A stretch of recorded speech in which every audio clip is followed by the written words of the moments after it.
우리들 인생길에 마주한 이야기 하나로 삶을 향기롭게 만들어가는 시간, 마음 훈련의 시간, 불문입니다. 여러 스님들 가운데에는 우연히 이 불서 한 권을 읽고는 깨달음을 얻어서 불문에 든 분들이 많이 계십니다. 부처님의 지혜는 이렇게 삶의 깨달음을 주고 인생의 이 방향을 결정해 주기도 하는데요. 이번에는 깨달음과 지혜가 담긴 이야기들을 만나보는 시간입니다. 생각을 키우고 마음을 훈련시키는 오늘의 이야기는 무문관 제2칙 백장야호에 담긴 백장선사와 여우, 즉 백장야호 화두에 대한 이야기입니다. 옛날에 500년을 산 한 여우가 있었습니다. 이 여우는 500년을 살면서 인간으로 변할 수 있는 아주 큰 신통을 갖게 되었는데요. 전생에는 큰 절에 방장 스님쯤 되는 아주 큰 스님이었다고 합니다. 그런데 그가 여우의 몸을 받게 됐어요. 그 이유가 있습니다. 왜냐하면 제자의 질문에 잘못된 대답을 해주었기 때문이라고 하는데요. 그 제자의 질문이 무엇이었냐 하면 깨달은 도인도 인과에 떨어집니까? 라는 것이었다고 합니다. 깨달은 도인도 인과에 떨어집니까? 라는 질문. 거기에 대해서 스승님은 인과에 떨어지지 않는다. 불락인과라고 대답을 했다가 여우의 몸을 받게 된 것이라고 합니다. 한편 백장산에 한 선사가 계셨는데요. 바로 백장회 선사였습니다. 이 선사께서 개당보서를 하는데, 그러니까 법회를 보는데요. 그 법회 때마다 한 노인이 저 맨 뒤에 앉아가지고 그 법문을 듣고 갔어요. 그런데 어느 날 법문이 끝났는데 이 노인이 가지 않고 계속 앉아 있었다고 합니다. 백장선사께서 의아해하시면서 노인에게 물었죠. 노인은 누구시오? 이렇게요. 그랬더니 네, 저는 사람이 아닙니다. 실은 저도 선사와 같이 가섭불 시대에 바로 이 도량에서 조실로 있었답니다.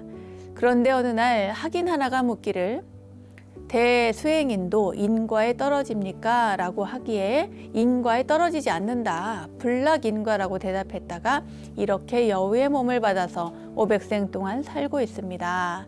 그러니 선사께서 저의 이 여우 몸을 벗게 해주십시오 라면서 간절하게 소원을 말했다고 합니다. 그러자 백장선사는 당시 그 제자의 질문을 다시 자기에게 해보라고 그 노인에게 시킨 거예요. 그래서 여우가 다시 백장선사에게 질문을 하죠. 깨달은 도인도 인과에 떨어집니까? 그랬더니 백장선사께서 뭐라고 하셨을까요? 바로 인과에 어둡지 않다. 불매인관이라 이렇게 대답을 하셨습니다. 인과에 어둡지 않다는 말씀에 여우는 크게 깨달음을 얻었습니다. 그리고 말하기를 스님, 이 은혜를 갚을 길이 없사옵니다만 선사께 부탁 하나를 올리겠습니다. 저의 시체가 이 뒷산 석굴에 있을 터이니 내일 오셔서 돌아가신 스님의 전례로 장례를 좀 지내주십시오. 이렇게 이야기를 한 거예요. 그래서 이 백장선사가 들어주기로 하죠. 그 여우도 당신과 마찬가지로 전생에는 큰 스님이었으니까요. 다음날 백장선사는 그 돌아가신 큰 스님의 예를 갖추어서 장례를 잘 치르게 하려고 대중 스님들을 모두 모이게 했습니다. 아무도 돌아가신 분이 없는데 왜 모이라고 하지? 이렇게 대중 스님들이 굉장히 의아해하면서 누가 돌아가셨지? 하면서 이제 수군거렸죠. 백장선사께서는 대중을 다 이끌고 뒷산 그 여우굴에 갔습니다. 갔더니 아니 글쎄 정말 늙은 여우가 한 마리 죽어 있었던 겁니다. 그렇게 여우를 꺼내서 화장을 해주고요. 그날 밤에 선사는 대중들을 다 모아놓고 이 여우에 대한 설법을 하셨습니다. 이때 법문을 듣고 있던 한 스님께서 묻습니다. 고인이 그 한마디 잘못으로 500생 동안 여우 몸을 받았다고 하셨는데 그때 틀림없이 답을 했다면 그 후 무슨 몸을 받았겠습니까? 이렇게 질문을 한 거예요. 그러니까 불매인가라고 그때 그렇게 정확하게 대답을 했다면 어떤 몸을 받았겠습니까? 라고 하니까 백장선사가 그 물음을 듣고는 그래 잘 물었다. 가르쳐 줄 테니 가까이 오너라 하셨습니다. 그러자 이 스님은 이제 큰 스님이 앞으로 나오라고 하니까요. 서슴없이 앞으로 막 이렇게 갑니다. 가서는 아니 스승인 백장선사의 뺨을 확 이렇게 후려친 거예요. 아유, 정말 용감하다고 할 수 없지만 아무튼 그렇게 정광석화처럼 이렇게 찰나에 그냥 탁 일어난 일이었죠. 그런데 이 뺨을 맞은 백장선사께서 화를 낼 줄 알았는데 대중은 얼마나 놀랬겠어요. 그런데 손뼉을 치면서 이렇게 한바탕 호탕하게 웃고서는 말씀하시기를 오랑캐의 수염이 붉다고 하더니 참으로 붉은 수염의 오랑캐가 있구나 하셨다고 합니다.